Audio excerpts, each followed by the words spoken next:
say you look good, you feel good, you play good. That's what the Philadelphia Eagles did this past Sunday. I know I'm late with the video. Pardon me on that. But you know I had to talk about it. This is not just any week, like I said in the previous video. This is the Philadelphia Eagles destroyed Dallas week. That carries so much weight. Man, this is the Platinum Eagle Podcast, and I'm your host, Platinum Eagle. Please like the video. Please subscribe to the channel. Please give me in them algorithms. I know y'all know somebody that could benefit off of Philadelphia Eagles news. Somebody. I know everybody always tell me, hey, I got a buddy who's a Philadelphia Eagles fan. Hey, put him on. Put him on. That's all I can say. Anyway, the Philadelphia Eagles had to handle business last week against the Dallas Cowboys, the team that we dislike the most in the whole existence of football. This ain't just any old regular week. This is where it all comes down. I don't care what team look like what, who's in and who's not. The hate is there. You know what I'm saying? So we gonna get it in. We had to play this game once again without Jalen Hurts. Concussion protocol. Seemed like he's doing pretty good out here, so we should have him back for the Giants game. Don't know if they'll play him or rest him. But this is the game that he'll be ready for one way or the other. People holler about the rust, you know what I'm saying? The rust could be an issue. I don't think it will be an issue. It might be a teeny weeny bit of an issue, but you got to remember, he did play in 12 straight games. So I would imagine that he's pretty much ready for whatever they can throw at him. And I don't think he'll play, though, like I said before. Speaking of which, the elephant in the room, I'm going to get into Dallas now. Don't get it twisted. But speaking of the elephant in the room, Saquon Barkley on his road to breaking Eric Dickerson record since 1984. It's been 40 years, 40 plus years. So it's said that he won't play. We'll have to see on Sunday. You know, I would personally not want to play. I would want to see the result, of course, like I said before in the last video. Of course, I'm all for him and Philadelphia Eagles making history and breaking a record that's been around for so long, unbroken, and finally get a chance to be broken. But I have full conviction that the Philadelphia Eagles and Saquon Barkley could break that record. You know what I mean? I don't even think it's something that'll be that difficult to do. You know, the Giants is they're a terrible team as well as the Cowboys. They're more terrible than the Cowboys. Saquon Barkley come from the New York Giants. Of course, drafted from the New York Giants. Come to Philadelphia after 6 or 7 years with New York. Again, come here to offseason. We all know the story. So, you know, he gets over here. This is the game that Saquon Barkley, if played, like I said, it said that he won't play, so I'm going to go with that. But if played, could break Eric Dickerson's record and make history with the Philadelphia Eagles. That would be a lovely thing. But like I said, that's not our goal. Our goal is, it could be part of the goal, but he didn't break it last week. He did break 2,005 yards on him total, but this would be nice. This would be like the icing on the cake. Of course, the Super Bowl's finale icing on the cake. You know, nobody can say anything other than that except disperse and come back next year and see what you can do next year. Hopefully the Philadelphia Eagles holding that trophy, that Lombardi trophy at the end of all this right here. But we'll talk about that as the weeks go by, if we're still in contention in playoffs. And I believe we will be. But, you know, football is something that you never know until, you know, sports is for real, but it's something that you never know until everything is pretty much revealed to you. So, once again, we have to play without Jalen Hurts. It sucks to have Jalen Hurts out the game for 2 straight weeks, and maybe 3, like I said before, because more than likely, they're not going to play Jalen Hurts in a situation where nothing's on the line, really. I mean, it's the last game of the season. We could be resting and should be resting all our guys against the New York Giants, because even if it did count, I think there'd be a body. We would crumble them like we did last time. But we're going to talk about the Philadelphia Eagles destroying the Dallas Cowboys. We had to handle our business against our opposite Dallas Cowboys, and the game started off like it was going to be very competitive. But you know what? You know, like I know, if you saw the game, our guys didn't blink. You know what I mean? Quarterbacks didn't blink. Both quarterbacks ended up scoring touchdowns. Both of them scored 2 touchdowns. One was a sneak and one was a pass to A.J. Brown. The other one was 2 touchdowns, one to A.J. Brown and one to Devontae Smith. Kenny Pickett showed heart, broken ribs and all. At least fractured when he came in the game. Had a little safety joint on. Kenny Pickett threw 10 for 15 for 143 yards. Passer rating was 119.6. I'm going to talk about Tanner McKee in a second. Third stringer. A lot of Philadelphia Eagles want to see him come in. But again, we'll talk about him in a second. But unfortunately, Kenny Pickett would go down on a dirty hit, looking like a dirty hit to me. I'm going to say that was kind of like dirty. It was late. We've seen flags for way less than that. Pickett also had a passing touchdown and a rushing touchdown. So that'll be 2 touchdowns total for him. Like I said, he get injured. Unfortunately, Tanner McKee came in. I say unfortunately because, there was an injury. Of course, I hate to see any Philadelphia Eagle get injured in any situation. Sometimes it's silver lining in it, but it's not necessarily something that you still want to see. But in this case right here, I guess if you will, the silver lining was Tanner McKee would come fill in for Kenny Pickett. Now it's the third quarterback, third stringer. Usually it's a disastrous thing sometimes. But again, Tanner McKee didn't blink an eye. He did exactly what he was supposed to do. Threw 2 touchdowns, one to A.J. Brown, one to Devontae Smith. Both of them was remarkable plays. Both of them showed poise. Both of them showed that he had accuracy and he could throw the ball. He got an arm on him. We'll be interested to see what he looks like perhaps going forward. Who knows whether Kenny Pickett or Tanner McKee will be back in the lineup next season. But we'll talk about next season, at least when the offseason here. Oh, yeah, but before I even go further, and I wish I could show you the footage. I'm sure I could find it somewhere, but it was crazy. Kenny Pickett had the ball throw him. That was some wild stuff right there. I don't think I ever seen anything like that. But like I said, I'm not making a jab at him, nothing like that, but that was crazy. But I understand what he was trying to do because the ball looked like it could have came out, so he made sure if the ball came out, from what I'm guessing on, if the ball came out, at least he was going to the ground to get the ball back. So he didn't know if he let go of the ball or not. All he knew was that somebody tapped his throwing arm, while the ball was in his hand still, and he had to get rid of it. But he did kind of tuck it. It did fall out of his hands, and we ended up getting the ball back. So that was a good thing. Could have been a disaster, though. But, yeah, maybe I'll find a video and put it on here. If not, bear with me, y'all. It's all good. If you saw the game, you know. If you know, you know. You know what I'm saying? Judging the game plan, it was a very good call game as well by Kellen Moore. Hey, I don't be giving shout-outs to these guys for real, but they need to get shout-out for real. Shout out to Kellen Moore, his staff, Vic Fangio, his staff. It's too many names to name out. Special teams, sometimes they up and down, but I'm going to give them the nod as well. You know what I'm saying? Michael Clay, you know what I mean? I appreciate what y'all doing, man. I mean, I don't really say that in my videos. I know y'all probably never watched this video, but if you ever do, Platinum Eagle appreciate y'all. You know what I mean? This season has been really good, so I had to take a pause for the cause to give y'all a shout out because y'all definitely deserve it. You know what I'm saying? Keep flying high with the Philadelphia Eagles. The game plan was to mix up the run and the pass. It was so beautifully put.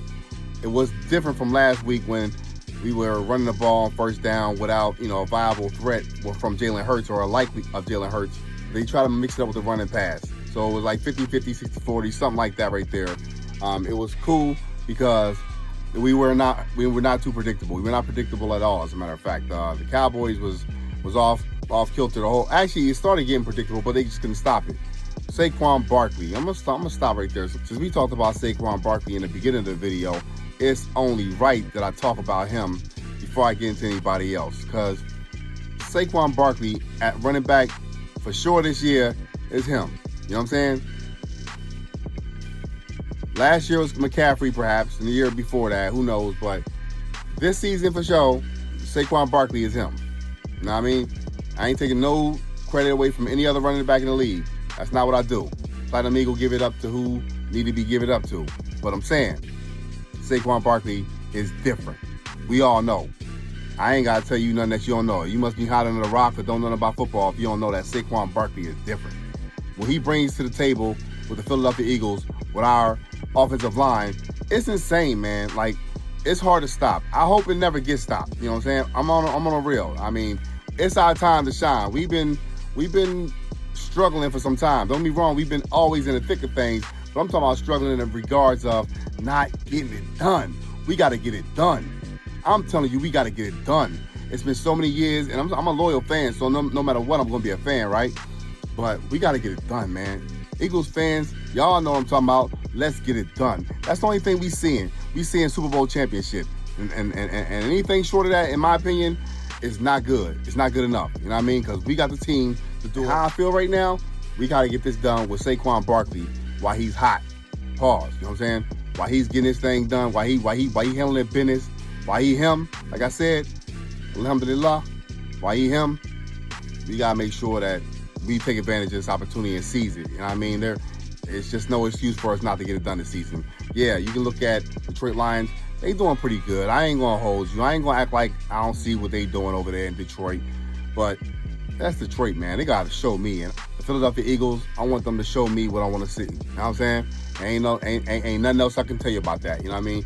You know, I'm Platinum Eagle. Why would I have it any other way? And since I'm going back to the quarterback, I'm going back to Kenny Pickett. That catch, that throwing catch, the Calcaterra, was bananas. One-handed, snagged that bad boy. Went to the ground, you know what I mean, first down. On a scramble where Kenny Pickett looked like he might be doing what Jalen Hurts doing, running to the right, throw the ball away. It really looked like he threw the ball away or was going to throw the ball away. But like I said, that was a clutch catch by Calcaterra. He got some for sure hands. It's a beautiful thing when your backup tight end or your backup anybody can come in and not miss a step. Calcaterra has not missed a step all year. He played hungrier. He stayed healthy for the most part. That's something we didn't see in the previous years. But Calcaterra, man, hey, he get my vote. He can't block all that well, but hey, I can't ask him to do everything. He a tight end. You know what I'm saying? It's good to have a blocking tight end like Dallas Goedert. Zach Ertz didn't block necessarily all that well either, but he was still great when it came to catching the ball. I'm sorry to say he's out right now, so that's how I feel about him. Until he's out of the playoffs, that's how I feel about him. You know what I'm saying? Until he's away from that squad, really, Zach Ertz, that is. You know what I mean? I can't pull for you, bro, what you did in that Super Bowl victory, but that's years ago, and you on another team right now. You're not flying high, and it's not your fault, but still, while you over there, get that money on that team, I can't rock with you right now. So after that, nothing but love again. Speaking of Dallas Goedert, he should be back pretty soon. In fact, he's on a 21-day practice window. So hopefully we'll see him pretty soon. I mean, I'm liking to see them 12 personnel set. You know what I'm saying? With a tight end. You know what I'm saying? But nonetheless, I'd like to talk about Dallas Goedert when he get back. I'm looking forward to seeing him on the field, especially for playoffs. We definitely could use his help, even though Calcaterra has not let us down one time this season. I got to give it to him, man. Defense dominated. Defense dominated. Oh, defense dominated. 41-7. And they had promised. Now we can talk about it. Dallas Cowboys on their first drive, they moved down the field effectively. They moved down the field up until CJGJ sparked the light. We'll talk about that here in a second. But he sparked the light in the defense with the pick six. You know what I mean? You know, kind of like leading the way. Let's get it. Let's get it. So he went down the field after the pick six. Dallas got the ball back. Marched down the field. Got a touchdown. They kind of did it with ease, too. Like I said, that drive, along with the first drive, when Cooper Rush got picked off, showed promise for the Dallas Cowboys offense. Dallas offense was looking pretty confident, moving the ball effectively, like I said, on that drive. When they got the ball back, from then on out, there was none of that. Forced 2 fumbles because defense dominated. Forced 2 fumbles, punched it out. CJGJ would get one more pick in the game. It wasn't a pick six, but it did give us the ball back.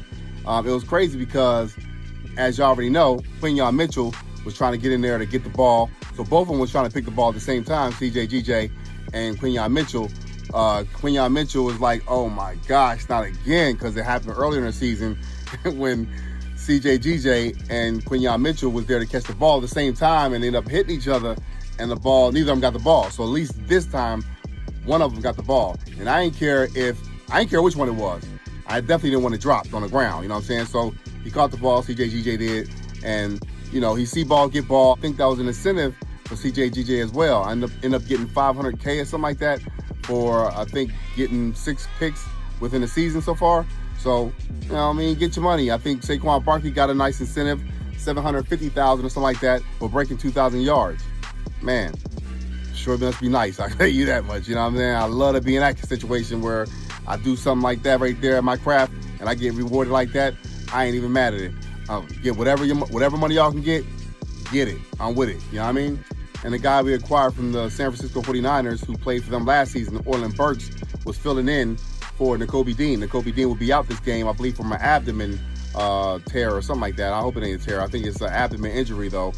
But Orlin Burks came and punched the ball out of Ferguson for the Cowboys, punched it out of his arms. Of course, Jordan Davis would get on top of it to get the ball back for the Philadelphia Eagles. Like I said, defense dominated. And they had one more knockout. Like I said before, they had 2 of them, 2 fumbles. The Cowboys did. Nolan Smith, defensive end, would strip the ball from Devontae Turpin. Devontae Turpin put the ball on the ground, and guess who was there to pick it up? Cooper DeJean. Who else? Cooper DeJean will get the ball back for the Philadelphia Eagles. We go marching back down the field. That's what we did. A 41-7 ball game would pretty much let you know that almost every time we had the ball, we scored. It was great. Love it. Now we can move on to Tanner McKee. He was 3 for 4, 2 touchdowns, 156 passer rating. What more can you ask for? Of course, it's a small sample size. He'll get a chance to play against the Giants, so he's up and geared and ready for that. So that'd be kind of cool to watch him and see what he can do against their starters. So hopefully he can carve them up. I'm here for it. One of those passes would be to A.J. Brown. A.J. Brown, when he caught the ball, would throw the ball up into the stands. One of the fans caught it, and he ended up exchanging the ball back because, Tanner McKee, that was his first touchdown in the NFL because he never played. He was a third-string quarterback. So it was his first touchdown. So, of course, naturally, he wanted the first ball. You know what I'm saying? He threw a touchdown, which was to A.J. Brown. A.J. Brown threw it up in the stands. Like I said, a fan caught it, and he signaled that they wouldn't clamor for the ball back. They ended up getting the ball back to get back to Tanner McKee. Shout out to A.J. Brown. Shout out to the fan for bringing the ball back. The fan ended up getting a signed jersey by A.J. Brown, the one that he had on his back. So that was kind of cool, Who knows how much money that'd be worth if you plan on selling it. If not, just keep it. Either way, it's a win-win for everybody, right? But A.J. Brown would get one of the touchdowns. Devontae Smith would be the recipient of the second touchdown that Tanner McKee threw. Devontae Smith would redeem himself this week from the drop last week. Of course, like I said, I don't beat him up for it. 9 times out of 9, he catches that ball. 10 times out of 10, he catches that ball. That was just not in the cards for him. It is what it is. Like I said, that game is a has-been, though. We ain't worried about that. Commanders had 5 minutes of shine. Now we go back to A.J. Brown as we go back and forth. Devontae Smith, A.J. Brown, offense, defense, what have you. So, A.J. Brown, crazy one-handed catch that was outside of the end zone, so it was out of bounds. Didn't count, but he did catch it with one hand. It was a sight to see. It would have been great if he would have got the touchdown, but no problem. Wait, what we do next? Go for the same play. He went back to the play about a play or two after A.J. Brown missed it one-handed catch, and this time they were more inbounds, so it worked like a charm, except it wasn't a one-handed catch, but it was a catch, and it was a tutty. So, word up. Word up. It was on another level, you know what I'm saying? I know the Cowboys is bad, but it still was so great to beat them because we ain't swept them in, I don't know how long, since 2011.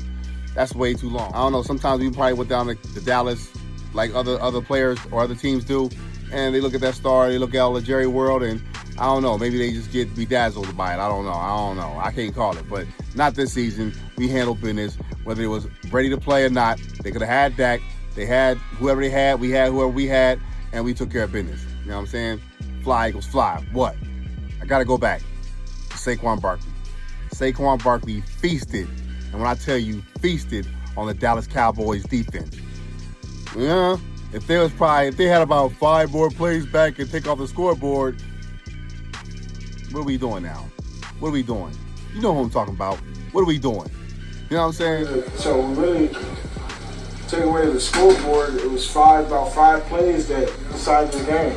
And you hate to say that because it's a lot of football, but the 2 deep shots to Devontae Smith and the one to A.J. Brown, and also Devontae on that slant. For the most part, we're making earn it 3 yards, 2 yards, 4th and 1s, which is good football for when you play a team like the Eagles.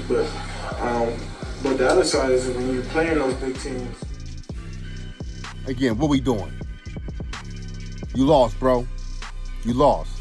And I don't want to hear nothing else about it. You lost. You know what I'm saying? Fly, Eagles, fly. I know you wish you could be over here rocking with the Eagles. You're from the Philadelphia area. I don't know how you become a Cowboys fan, but that is what it is. We don't even worry about that. You know what I mean? We're going to talk about a few stats before we get up out of here, though. Interesting to see. Cooper Rush was sacked once. Eagles got no sacks allowed. 100 plus rushing yards for the Eagles. 127 yards for the Cowboys. Cowboys in the red zone, 1 out of 2. Eagles, 3 out of 5. Penalties, they had 8. We had 4. They were penalizing a lot. Sometimes Parson was over the line and all that other stuff. Penalties that they've been doing all the time, just not being called for real. But I see it almost every game. 4 turnovers for the Cowboys, no turnovers for the Eagles. I mean, we didn't turn the ball over, so they did 4 times. Devontae Smith, 6 catches, 120 yards, 2 tutties, 7 targets. A.J. Brown would get 5 targets, 3 catches, for 1 touchdown. Like I said, we got a really nice offensive game. Defense showed up and showed out all game long. A lot of guys, Zach Bond, he had a really good year for real. I ain't said him a whole lot, but he had a really good year. He's been solid all year. I'm hoping and praying that we get Zach Bond on a long-term contract. And I'm hoping even more than that on that long-term contract, he show up and show out like he has been for the Philadelphia Eagles. As long as we can stay healthy, I take us over anybody in the league. I'm not saying it just because I'm a Philadelphia Eagles fan, because it was years before that I would never have told you that. But this year, I'm feeling really confident. Alhamdulillah, I got a reason to be. So we're going to see where this shakes out. You know what I'm saying? We're going to see where it shakes out. You know what I'm saying? But I thank y'all so much for watching the video. Fly, Eagles, fly. Fly, Eagles, fly. Fly, Eagles, fly on a road to victory. Sorry for the late video, but I'm definitely going to keep up with y'all a little bit more. I'm just kind of busy right now. You know what I'm saying? The end of the year stuff, beginning of the year stuff type of thing. Not making no excuses, because we're going to bring y'all some real fly content. Again, thank y'all so much for rocking with me. I am your host, Platamigo. Please like the video. Please subscribe to the channel. Please put some comments in the comment section. I certainly appreciate it. Love to hear from y'all. And I respond back because I love to talk to y'all. You know what I'm saying? We can keep a chat going. I like to go live if that's what some of y'all want me to do. Talk about it. Let's talk about it. You know what I'm saying? I mean, pretty much right now I'm doing a lot of editing, but I still can talk and get it out there. You know what I mean? Because as long as y'all talking, I talk back. Let's do it. Fly Eagles fly on the road to victory. Platinum Eagle Podcast. We out.